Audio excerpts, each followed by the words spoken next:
আপনাদের সকলকে স্বাগত জানিয়ে আমি চলে এসেছি আজকে আপনাদের কাছে পৌষ পার্বণ পিঠের অনুষ্ঠানে কি করে পিঠে বানাতে হয়, দুধপুলি বানাতে হয় নরম, আমি সেটা আপনাদের দেখাবো। তো এই পিঠেটা ঠান্ডা হয়ে গেলেও কেমন নরম থাকে ঠিক সেই পদ্ধতিটা আমি আপনাদেরকে দেখাবো। গ্যাসে কড়াই গরম করে 300 ml পরিমাণে জল গরম করতে দেব। জল ফুটে উঠেছে, এবার এই ফুটন্ত জলের ভেতরে 250 গ্রাম পরিমাণে আতপ চালের গুঁড়ো অ্যাড করব।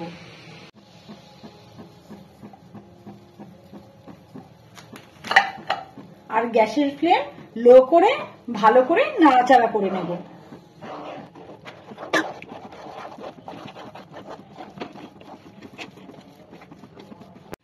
আর এই মিশ্রণের ভেতরে 125 গ্রাম পরিমাণে সুজি অ্যাড করব।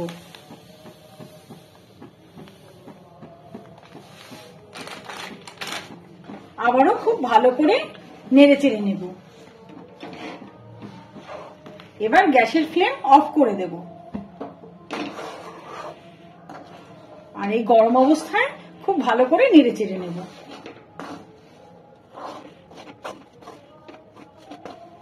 যতক্ষণ ঠান্ডা না হবে ততক্ষণ আমি এভাবেই নাড়বো। ঠান্ডা হলে তারপরে আমি হাত দিয়ে এটাকে ভালো করে নাড়বো। হাত দিয়ে মেখে নেব। এবার একটু ঠান্ডা হয়েছে, কিছুটা ঠান্ডা হয়েছে, আমি অন্য পাত্রে ঢেলে নেব।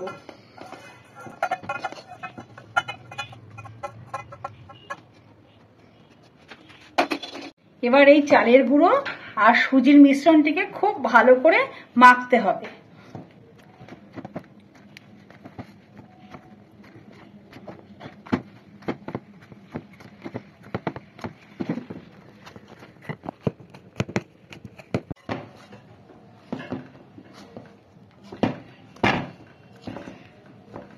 আমার মাখা হয়ে গেছে, আর এটাকে আমি একটা প্লেট দিয়ে ঢেকে রাখবো। এবার পুলির পুর করার জন্য একটা প্রমাণ সাইজের, বেশ বড় সাইজের একটা নারকেল আমি কুড়িয়ে রেখেছি। এই কড়াইয়ের ভিতরে নারকেল ছেড়ে দেব। আর এর মধ্যে 200 গ্রাম পরিমাণে চিনি অ্যাড করব।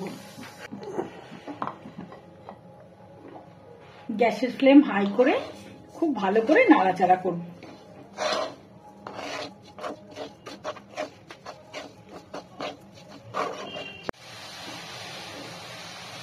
এবার নারকেল আর চিনি থেকে জল বেরিয়ে গেছে।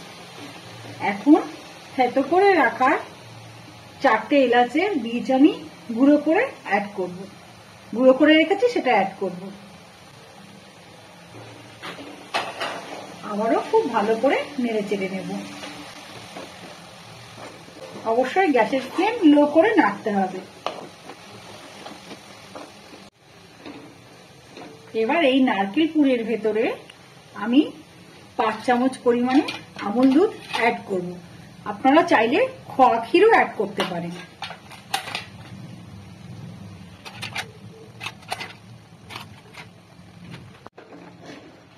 এবার খুব ভালো করে মিশিয়ে নিতে হবে।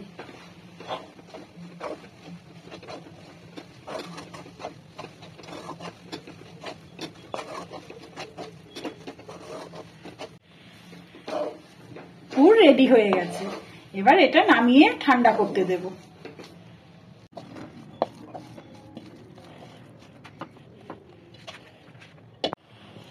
এবার পুরটা ঠান্ডা করতে দিলাম। এবার সুজি আর ময়দার যে আমি মন্ডটা করে রেখেছিলাম সেখান থেকে ছোট ছোট লেচি কেটে আমি পুলি পিঠে বানিয়ে নেব।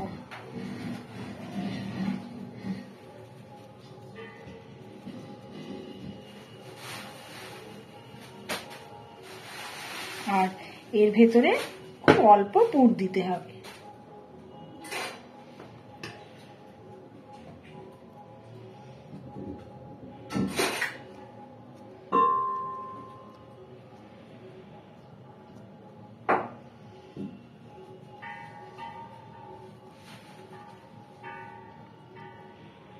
যার যেমন শেপ দেওয়ার ইচ্ছা সে ঠিক তেমনি শেপ দিয়ে নেবেন।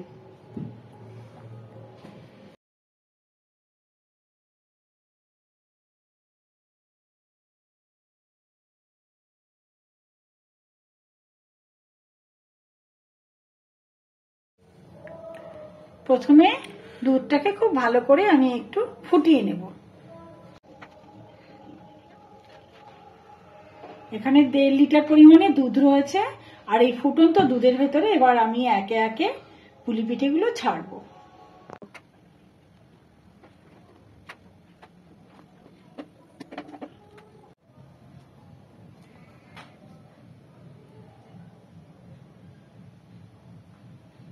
এবার গ্যাসের ফ্লেম বাড়িয়ে দেব। যেহেতু দুধ পুলিকে নিয়ে ফুটে উঠেছে, কিন্তু আমি এটাকে সরাসরি মাঝখানে নাড়াতে পারবো না। সরাসরি মাঝখানে নাড়ালে পুলি পিঠেগুলো ফেটে যেতে পারে। তো গ্যাসের ফ্লেম এবার মিডিয়াম টু লো করে আমি সাইড দিয়ে ধীরে ধীরে এই পিঠেগুলো নাড়াতে থাকবো, খুব সাবধানে। সরাসরি মাঝখানে দেব না।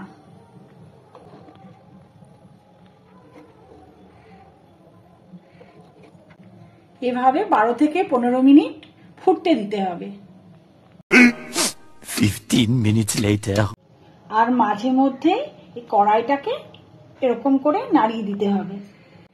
এভাবে 15 মিনিট পর্যন্ত ফোটার পরে আমি 100 গ্রাম কি 150 গ্রাম হবে সম্ভবত আন্দাজে চিনি দিয়ে দেব।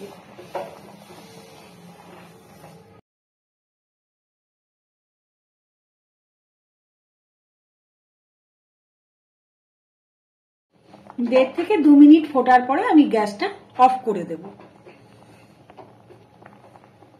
কিছুটা ঠান্ডা হয়ে গেলে পরে এবার খেজুরের নলেন গুড়, এটাকে আমি এই দুধের ভেতরে অ্যাড করব।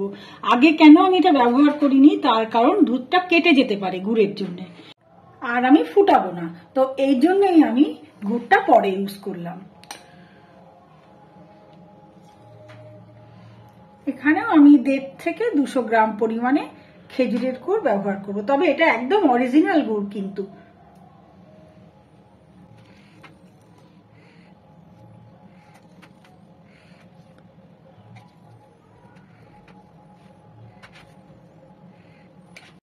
আবার ভালো করে মিক্সড করে নেব।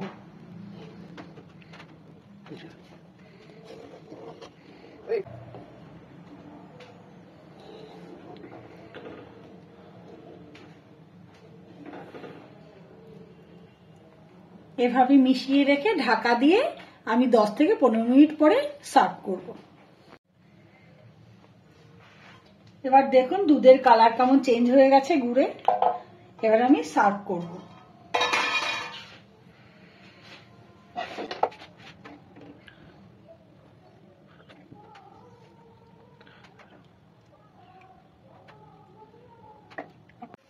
এবার দেখুন এই পুলি কেমন নরম হয়ে গেছে, অতি সহজে কেটে যাচ্ছে।